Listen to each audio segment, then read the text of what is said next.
Michael Farron sat at his desk in the old map shop, an antique parchment in front of him portraying the ancient city of Bath.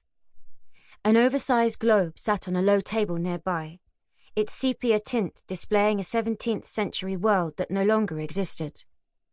The borders had moved, the names of the countries had changed, and yet he kept it here to remind himself of what had once been, and what could be again. His shop sat on Elizabeth Buildings, around the corner from the circus, a circular terrace built around one of the poorest gates into the borderlands. Every day, Michael sold vintage maps to tourists. Every night, he watched and waited, a silent guard over the city. His gnarled hand held the fountain pen used for a lifetime of cartography as he traced over faded lines on the parchment map with a fine nib. Michael's hand shook as he etched the lines he knew so well with ink of blood and pitch. He tried to concentrate on the arc of the Royal Crescent, the straight line of Brock Street and the curves of the circus. They were ancient symbols, a crescent moon attached to the sun by a narrow ley line, a power running deep beneath the earth. The circus was modelled on Stonehenge, the outer circumference matching the temple of druidic power not far from Bath on Salisbury Plain. The Mapwalkers had protected the border for so long, but now something was coming. It had been building in strength, biding its time, waiting until the ministry was weak. Now there were only a few pure-blood Mapwalkers left, and the shadow cartographers were rising. The clock struck 1, and the cry of a nightbird sounded outside Michael's open window. The air smelled of summer, elderflower and honeysuckle, but then something else. Sulphur. The air crackled, and the wind picked up, blowing into the shop. The maps on the walls lifted, their rustling sounds speaking of change and borders redrawn.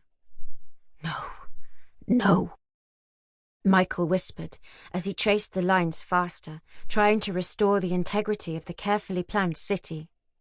His pen slipped as the ink began to rise off the page, a thick black ooze that obscured the precise Georgian streets. In the mirror of its shine, Michael saw the shapes of borderland creatures, teeth bared as they slunk through the trees. The map began to change, the streets of Bath shifting as darkness crept through ornate squares and gardens. He reached for the phone, pressing a key code he'd only used once before back in darker days he had hoped never to see again.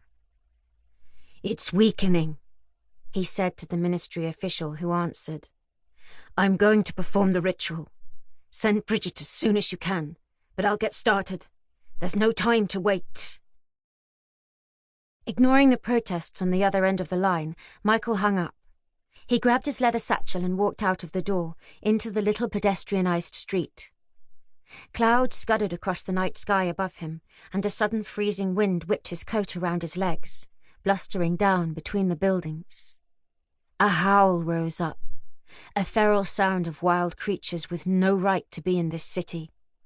Michael quickened his pace, almost jogging to the end of the street, past the art gallery and left towards the circus, only meters away. A dense fog, a mist of undulating grey, obscured the circle of tall plane trees in the centre of the Georgian terrace. The street lamps flickered as Michael walked into the round, taking a breath as he tried to see within.